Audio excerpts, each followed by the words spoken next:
नमस्कार, आदाब, सत श्री अकाल। एक बार फिर से आप सभी का हमारे YouTube channel Tally with Pawan sir 2.0 पर स्वागत है।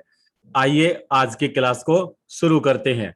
आज हम लोग कॉस्ट ऑफ गुड्स सोल्ड के बारे में पढ़ाई करेंगे कि कॉस्ट ऑफ गुड्स सोल्ड क्या होता है और कैसे कॉस्ट ऑफ गुड्स सोल्ड निकालते हैं। तो क्लास को शुरू करने से पहले मैं आप लोगों से निवेदन करूंगा कि यदि आपने अभी तक हमारे YouTube चैनल टेलीविद पवन सर को सब्सक्राइब नहीं किया है तो आप इस चैनल को सब्सक्राइब कर लें, बेल आइकन पर क्लिक कर दें ताकि हमारे द्वारा जैसे ही कोई नया वीडियो अपलोड हो तो उसका नोटिफिकेशन आप तक तुरंत पहुंचे। आइए अब क्लास को शुरू करते हैं।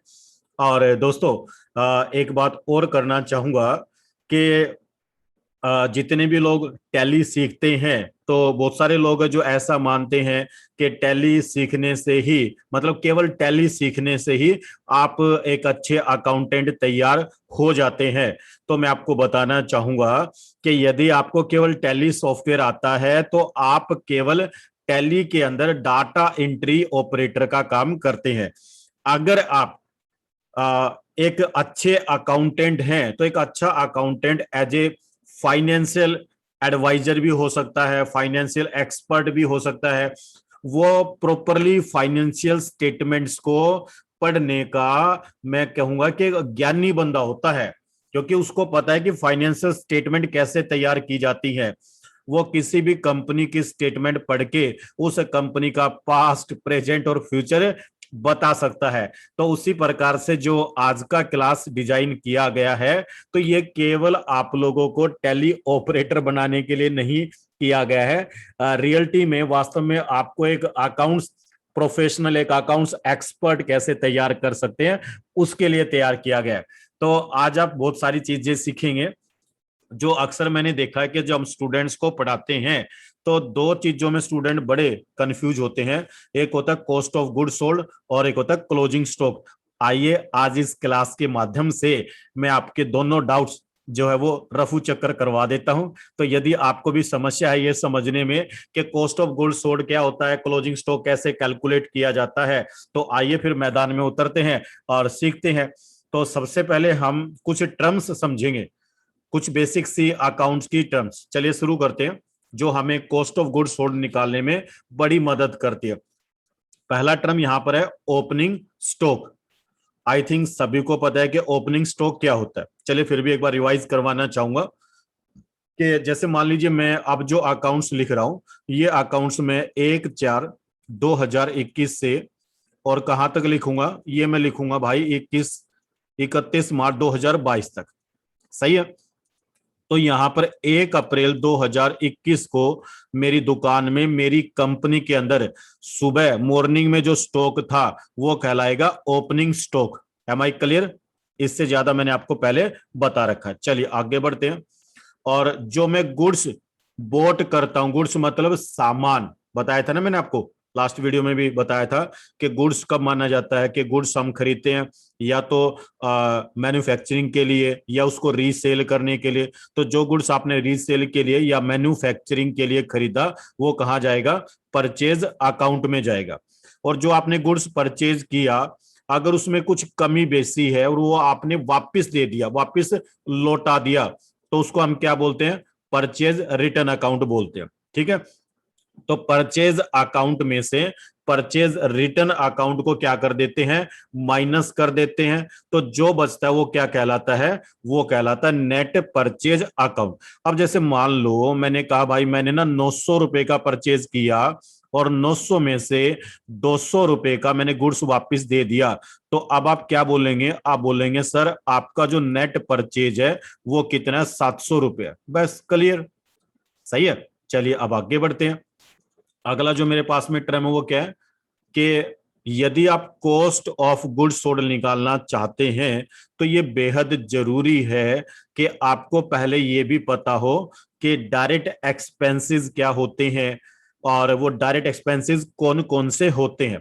चलिए पहले एक एग्जांपल से बताता हूं कि डायरेक्ट एक्सपेंसेस क्या होते हैं। लीजिए बड़े सिंपल शब्दों में समझाना चाहूंगा कि आपने कोई गुड्स परचेज किया। लीजिए एक एग्जांपल ले रहा हूं मैंने दिल्ली से गुड्स परचेज किया, ये दिल्ली का पार्टी है, ठीक है भाई, दिल्ली से मैंने डीएल लिख देता हूं दिल्ली के लिए। दिल्ली से मैंने गुड्स परचेज किया, दिल्ली से मैं इसको हरियाणा में लेकर के आया, सही है। मान लेते हैं कि मैंने 10,000 का गुड्स परचेज किया, सही है भाई। अब इस 10,000 रुपए की गुड्स के ऊपर मैं वहां से यहां तक लेके आया, तो किराया भाड़ा लगा। अब किराया भाड़ा मान लेते हैं 1,000 रुपये, मान लो। चलिए, अब क्या है कि सामान में लेके आया, तो हो सकता है भाई उसके ऊपर मैंने कोई लेबर भी दी हो, वेजेस दी हो, तो वो भी मान लिया मैंने 1,000 रुपये दी।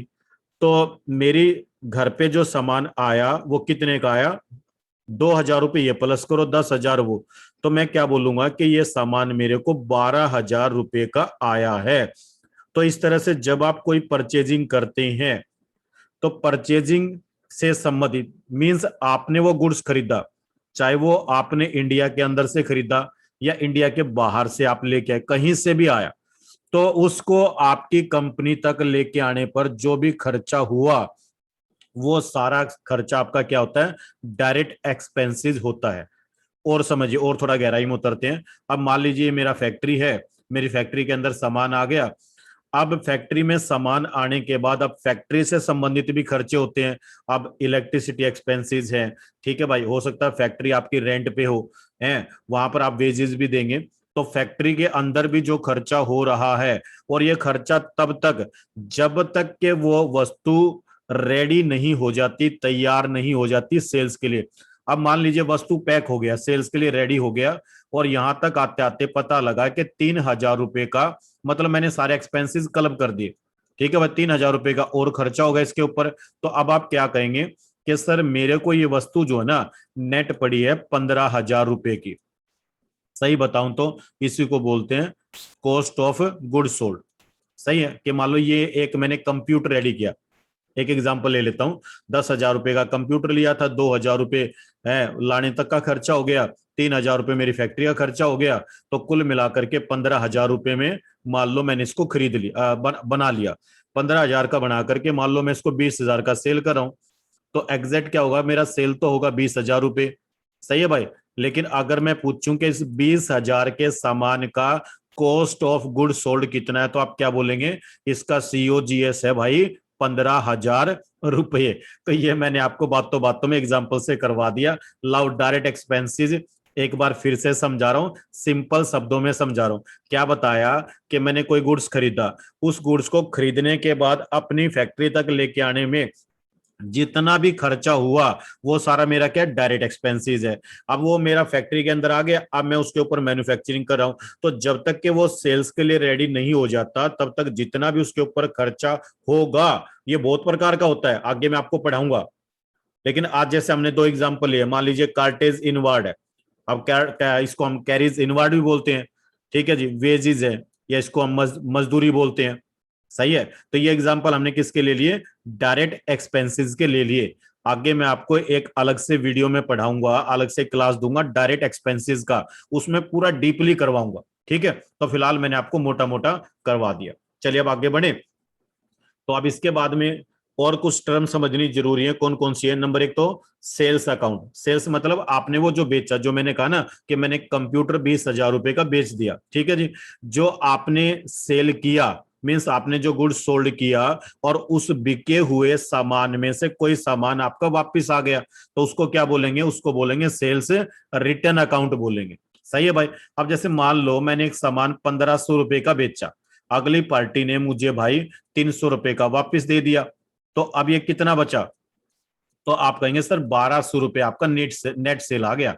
तो आप बिल्कुल सही कह रहे हैं, सही है कि जो मेरा नेट सेल्स है वो कितना है, 1,200 रुपए। ग्रोस सेल मेरा कितना है, 1,500 रुपए। सेल रिटर्न अकाउंट कितना है, 300 रुपए।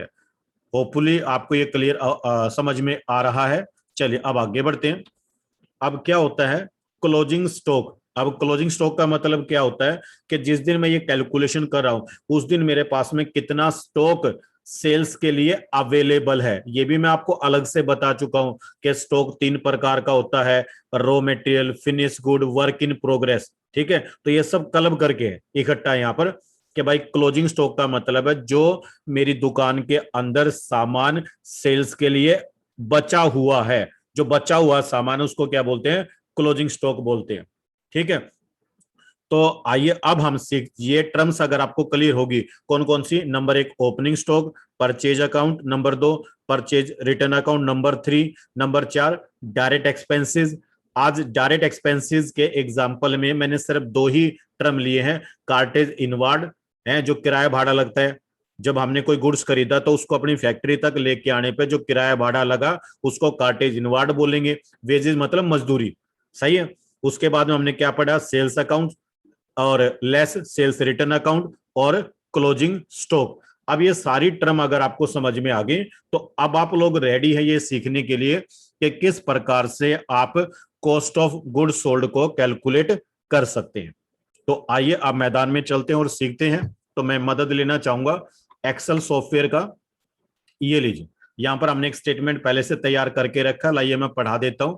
ऊपर हमने टाइटल दिया है कॉस्ट ऑफ गुड्स सोल्ड, उसके बाद हमने क्या लिखा, ओपनिंग स्टॉक। अब पहले मैं बता देता हूं कि मेरे पास ओपनिंग स्टॉक कितना अवेलेबल है। मेरे पास में मान लीजिए 10 माउस है और एक माउस का कीमत है 500 रुपए, तो आप क्या कहेंगे कि मेरे पास में 5,000 रुपए का ओपनिंग स्टॉक है, एम आई राइट। चलिए मैं यहाँ पर 5,000 रुपए लिख देता हूं, सही है। ये लीजिए मैंने लिखा 5,000 रुपए। कैसे निकाला ये मैंने, क्योंकि मैंने यहाँ पर लिख के रखा हो भाई कि मेरी दुकान में 10 माउस रखे हैं और 500 रुपए एक का कीमत है। फिर मैंने बताया आपको कि भाई मैंने 30 माउस खरीदे हैं और 500 रुपए एक माउस का कीमत है, तो ये कितना हो गया, ये हो गया 15,000 रुपए। ये लीजिए 15,000 रुपए। अब मैंने कहा कि जब ये माउस मैं अपनी दुकान तक लेके आया तो वहां पर ना एक तो मेरा कार्टेज इनवार्ड लग गया भाई 1,000 रुपए और वेजेस भी लग गया कितना, 1,000 रुपए। तो ये कितना हो गया टोटल, तो ये कार्टेज इनवार्ड और वेजेस हमने क्या मानना है, डायरेक्ट एक्सपेंसेस मानना है, ठीक है। तो ये हमारा कितना हो गया, ये हो गया भाई 2,000 रुपए। क्लियर है यहां तक। चलिए अब मैं आपसे एक बात पूछना चाहूंगा कि अगर मैं आपको ये कहूं कि मुझे ये बताओ कि मेरे पास में टोटल कितना स्टॉक अवेलेबल है सेल्स के लिए, total goods available for sales, तो आप ध्यान दीजिए आप केवल इनको नहीं बोलेंगे, आप इसके अंदर ये भी ऐड करेंगे क्योंकि ये भी आपकी कॉस्टिंग का हिस्सा है। तो अब आप कैसे निकालेंगे, ध्यान दीजिए। अब आप ऐसा करेंगे कि भाई 5,000 का ओपनिंग स्टॉक था, परचेज कितना है 15,000 रुपए, ये परचेज मेरा नेट परचेज है, सही है। और भाई ये मेरा क्या है, डायरेक्ट एक्सपेंसेस है। लाइए तीनों का सम करते हैं, थोड़ा सा गलती हो गया, मैंने कहा ओपनिंग स्टॉक प्लस में परचेज प्लस में डायरेक्ट एक्सपेंसेस, कितना हो गया 22,000 का टोटल मेरे पास में जो है स्टॉक में इसको बोल सकता हूं, गुड्स बोल सकता हूं, ये मेरे पास अवेलेबल है सेल्स के लिए। अब अगर मैं आपसे एक बात पूछूं कि मेरे पास टोटल कितना स्टॉक है, तो आप कहेंगे जी आपके पास है टोटल 40 पीसेस, 40 पीस है, सही बात है। अगर मैं आपसे पूछूं कि भाई एक पीस का कॉस्टिंग निकाल लो, तो आप कैसे निकालेंगे, आप कहेंगे सर मैं क्या करूंगा, मैं 22,000 को 40 से डिवाइड कर दूंगा। लीजिए मैं करके दिखा रहा हूं, 22,000 डिवाइड बाई 40, सही है। और एक पीस का कॉस्टिंग कितना आ गया, 550 रुपया।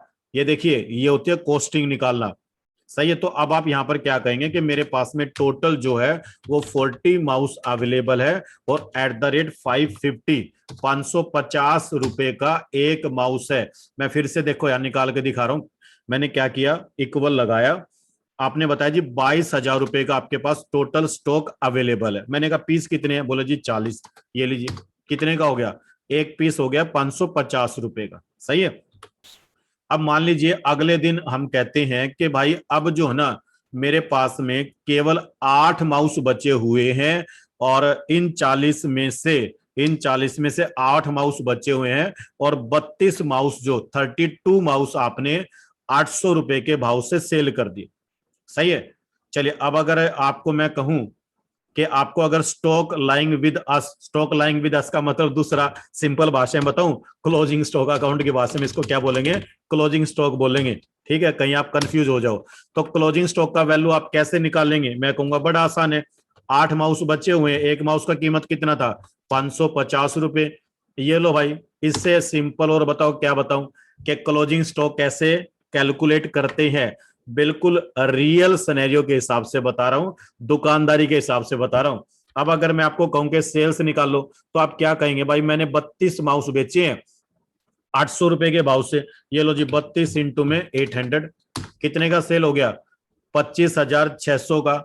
अब मैं आपसे एक बात पूछता हूं कि ये जो 25,600 रुपए का आपने सामान बेचा, तो इसके अंदर आपका goods, sorry, cost of goods sold कितना है COGS कितना है? तो आप कैसे निकालेंगे, चलो बताओ। बताऊं कैसे? अरे बड़ा सिंपल है यार, 32 माउस आपने बेचे हैं, एक माउस की कीमत कितनी थी? 550, बस निकाल दो फिर, क्या बड़ी बात है, क्यों भाई? ये लो, मैंने केवल लगाया 32 इंटू में 550, ये लो जी, ये आ गया आपका COGS, बिल्कुल रियल सिनेरियो से बता रहा हूं। पता लगा कैसे निकालते हैं? चलिए अब एक चीज और बताना चाहूंगा यहां पर, कि अगर मान लो मैं आपको कहूं कि इसका ग्रोस प्रॉफिट बताओ कितना हुआ है, जीपी बताओ, तो जीपी आप क्या कहेंगे? बड़ा आसान है, आप कहेंगे सर मैंने सेल तो किया था 25,600 का, और जबकि कीमत कितनी थी उस सामान की? 17,600। तो मेरा जो ग्रोस प्रॉफिट है वो कितना आया? बड़ा सिंपल है, 8,000 रुपए। अब अगर आप ये भी पूछते हो जी 8,000 कैसे आया, लाओ बता देता हूं। आपने टोटल कितने माउस बेचे? 32 माउस बेचे हैं। कितने के मार्जिन बेचे? 250 रुपए के मार्जिन पे, क्योंकि 800 में बेचे हैं, 550 के पड़े थे, तो कितना हो गया? 8,000 रुपए तो होगा ना। लाओ कैलकुलेट कर देता हूं यहां पर, ये लो इक्वल लगाओ, 32 गुणा में 250, कितना आएगा? 8,000 रुपए आएगा। ये लो, ये था कैलकुलेशन करने का तरीका। उम्मीद करूं आपको समझ में आया होगा। अगर एक बार में समझ में ना आया तो भाई 2 बार करके देख लियो वीडियो को है, और एक निवेदन करूंगा कि वीडियो को लाइव देखियो। चलिए, अब मैं, ये तो हो गया एक प्रोफेशनल बंदा किस तरह से कर सकता है। आइए अब थोड़ा सा अकाउंटेंट भी बना देता हूं कि अकाउंटेंट इस स्टेटमेंट को कैसे तैयार करेगा। अकाउंटेंट इस स्टेटमेंट को तैयार करेगा ट्रेडिंग अकाउंट के थ्रू। अब ट्रेडिंग अकाउंट कैसे बनाएंगे, लीजिए मैंने थोड़ा सा फॉर्मेट पहले से बना के रखा हुआ है ताकि हमारा समय बच जाए। ये देखिए, ये मैंने क्या बना के रखा हुआ है, हल्का सा एक ट्रेडिंग अकाउंट बना के रखा हुआ है। सही है ना? ट्रेडिंग अकाउंट कैसे बनाते हैं आगे प्रॉपरली सिखाऊंगा, लेकिन ये क्रॉस चेक करवा रहा हूं कि ये स्टेटमेंट, जब प्रॉपरली फाइनेंशियल स्टेटमेंट हम तैयार करते हैं ना, तो वहां पर एक हम अकाउंट बनाते हैं जिसका नाम होता है ट्रेडिंग अकाउंट। और ट्रेडिंग अकाउंट बनाने का मुख्य उद्देश्य होता है कि हम ये पता लगा सके कि हमारे बिजनेस में ग्रॉस प्रॉफिट हो रहा है या फिर ग्रॉस लॉस हो रहा है। ये तो मैंने आपको सिंपल बताया करके। अब अगर मैं आपको प्रॉपरली ट्रेडिंग अकाउंट बना के दिखाऊं ना, तो ट्रेडिंग अकाउंट देखो ऐसे बनेगा, सीख लो एक बार, कोई बड़ी बात नहीं है, ये भी आ जाएगा 2 मिनट में सिखाऊं। ये लो, मोटी मोटी बातें तो हमने लिखी रखी हैं। ओपनिंग स्टॉक कितने का मानना था, देख लो यहां से, ओपनिंग स्टॉक माना था 5,000 रुपए का, लिख दो फिर यहाँ 5,000 रुपए। आसान है, कोई बड़ी बात नहीं है। सही है, चलिए मैं यहाँ को मस्त स्टाइल लगा देता हूं ताकि पढ़ने में आ जाएगा। परचेज कितने का मानना था भाई? परचेज मान रखा 15,000 रुपए का, लिखो फिर 15,000 रुपए। हो गया, चलो जी। परचेज रिटर्न अकाउंट कुछ है ही नहीं, तो ये सारा मैं इरेज ही कर देता हूं क्योंकि आज के एग्जाम्पल में रिटर्न है ही नहीं। सही है भाई। डायरेक्ट एक्सपेंसेस में आपने 2 अकाउंट मानने थे, कौन कौन से हैं? कार्टेज इनवार्ड और वेजेस। ये लो भाई, कार्टेज आराम से करेंगे, ठीक है। और दूसरा क्या माना था मैंने? Wages expenses. और ये दोनों किसके एग्जाम्पल है भाई? ये दोनों एग्जाम्पल है डायरेक्ट एक्सपेंसेस के। तो आगे आपको और ज्यादा भी पढ़ाएंगे, लेकिन फिलहाल एक छोटा सा एक्सरसाइज में आपकी बनवाना चाह रहा था। ये लीजिए, अब इसका टोटल निकाले यहाँ पर, ये लीजिए भाई, 1,000 इसका और 1,000 इसका। Got it. अब एक काम करता हूँ, यहाँ पर एक लाइन छोटा एक लाइन छोटा, इस पे टोटल लगा रहा हूँ, और ये टोटल जो मैं लगाऊंगा ये लगाऊंगा ट्रेडिंग अकाउंट का। बेहद आसान है, कोई बड़ी बात नहीं है, धीरे धीरे करवा दूंगा, सारी चीजें सिखा दूंगा। चैनल पे बने रहियो। वीडियो अच्छे लगे तो वीडियो को लाइक करना मत भूला करो, वीडियो को कमेंट किया करो, शेयर किया करो। चलो हो गया। अब ये जो एक्सरसाइज आपने बनाई थी, इसमें आपको सेल भी पता है। सेल कितना आपका कहाँ गया सेल? ये रहा, 25,600 रुपए का सेल है। ये लो भाई 25,600। अच्छा, क्लोजिंग स्टॉक भी है यहाँ पर, ये लो भाई, लिखो क्लोजिंग स्टॉक। क्लोजिंग स्टॉक कितना निकाला था आपने? क्लोजिंग स्टॉक हमने निकाला था 4,400 रुपए, 4,400 रुपए। ये लो 4,400। चलिए इन पे भी कोमा स्टाइल लगा देता हूं पहले इसको, ये लो जी। चलो जी, टोटल मारे इसका, ये लो इसका टोटल मारते हैं। मैं हमेशा प्रेफर करता हूं कि पहले जो इनकम वाली साइड होती है उसका टोटल मारा करो, ठीक है। तो अब इसका टोटल लगा लेते हैं। ये लीजिए, कितना हो गया? 30,000 रुपए। चलिए, अब इधर का टोटल तो 30,000 रुपए। आइए अब इधर का भी टोटल निकाल देता हूं, फॉर्मूला लगा रहा हूं ताकि आप समझ पाए। ये लीजिए, तो पहले ये पता लगाओ कि कौन सी साइड बड़ी है। भाई इनकम वाली साइड बड़ी है, सही है। अब इनकम ज्यादा है तो ग्रोस प्रॉफिट होगा, और अगर इनकम कम होगा तो क्या हो जाएगा, लॉस हो जाएगा। आइए अब निकालते हैं ग्रोस प्रॉफिट। ठीक है, ग्रोस प्रॉफिट, बस ग्रोस प्रॉफिट लिखूंगा, transfer to capital account, sorry transfer to profit and loss account आगे सिखाऊंगा। ठीक है भाई, ये लीजिए। अब कैसे निकालेंगे आप ग्रोस प्रॉफिट? आप ये करेंगे कि भाई टोटल आपके पास में देखो, जो मैंने सेल किया वो भी मेरी इनकम है, और जो मेरे पास स्टॉक अवेलेबल है उसको मैं भविष्य में बेच के भी इनकम कमा सकता हूं। तो अब आप क्या करेंगे, 30,000 रुपए में से क्या क्या माइनस करेंगे? एक तो ओपनिंग स्टॉक को, एक परचेज को, सॉरी माइनस, माइनस करेंगे किसको, ओपनिंग स्टॉक को। 30,000 रुपए में से इधर वाले टोटल में से आप माइनस करेंगे ओपनिंग स्टॉक को, माइनस करेंगे परचेज को, और माइनस करेंगे डायरेक्ट एक्सपेंसेस को। कितना आ गया, 8,000 रुपये आ गया। आओ मिलाते हैं, कहाँ मिलाएंगे, ये लो। ग्रोस प्रॉफिट कितना था, 8,000 रुपये था। तो यहां तो मैंने आपको जो है ना बिजनेस की भाषा में समझाया, आइटम के हिसाब से, और ये हमने कैसे निकाल दिया, ये हमने निकाला फिगर के हिसाब से। ठीक है, अब यहाँ पर एक डायलॉग मारना चाहूंगा ध्यान देना। मैं बहुत बार एक बात कहता हूं कि accounts writing is an art है, accounts writing is an art. Accounts एक ऐसा फील्ड है जिसके अंदर मैं कहूंगा प्रिंसिपल भी काम करते हैं, सिद्धांत भी काम करते हैं। ठीक है, अब देखो जो मैंने आपको यहां सिखाया ये तो भाई, ये तो सिंपल मैं कहूंगा बेस सिद्धांत है कि इसी तरह से निकलेगा भाई ग्रोस प्रॉफिट। और कैसे निकलेगा कि भाई मैंने सामान इतने का बेचा, मेरे घर में इतने का पड़ा था, तो ये मेरा क्या आ गया, ग्रोस प्रॉफिट आ गया। लेकिन अब बात ये आती है कि इसको अकाउंट की भाषा में कैसे लिखेंगे। ये तो आपने देसी हिसाब बना दिया, ऐसे थोड़ा ही अकाउंट लिखा जाएगा। तो अकाउंट्स लिखना एक कला होती है। ये जो हमने यहाँ पर ट्रेडिंग अकाउंट तैयार किया, ये इट इज एन आर्ट है। तो कॉमर्स एक ऐसा फील्ड है जिसके अंदर साइंस भी होता है और आर्ट भी होता है। ये जो मैंने आपको बना के दिखाया, इसको मैं कहूंगा ये आर्ट है। कि अकाउंट्स लिखना हर किसी के बस की बात नहीं है भाई। आया समझ में कि किस तरह से दोनों चीजें आपस में मैच हो रही है। तो हम लोग इस तरह से जो है वो ट्रेडिंग अकाउंट्स तैयार करेंगे, और अच्छे से सिखाऊंगा। आज तो एक छोटा सा डेमो था, क्योंकि ये टॉपिक जो ना कॉस्ट ऑफ गुड सोल्ड से रिलेटेड होता है कि किस तरह से हम लोग ग्रोस प्रॉफिट निकालते हैं। ओके, तो उम्मीद करूं कि आज का जो टॉपिक है वो आपको अच्छी प्रकार से समझ में आया होगा, और अब आप अच्छी प्रकार से समझ चुके हैं कि कॉस्ट ऑफ गुड सोल्ड क्या होता है और कैसे सीओजीएस की कैलकुलेशन की जाती है। और जैसा मैंने आपको बताया था कि साथ के साथ में आज आपको ये भी बता दूंगा कि क्लोजिंग स्टॉक कैसे निकालते हैं, और साथ के साथ में आज आपको ये भी बता दिया कि ग्रॉस प्रॉफिट है कैसे निकालते हैं। ओके, तो चलिए अब मैं अंत में आपसे निवेदन करूंगा कि यदि आप हमारे YouTube चैनल पर नए हैं तो टेली विद पवन सर 2.0 को सब्सक्राइब कर ले, और साथ के साथ बेल आइकन पर क्लिक कर दे। तो आज का वीडियो देखने के लिए आप सभी का बहुत बहुत धन्यवाद, शुक्रिया, मेहरबानी, सब्बा खैर।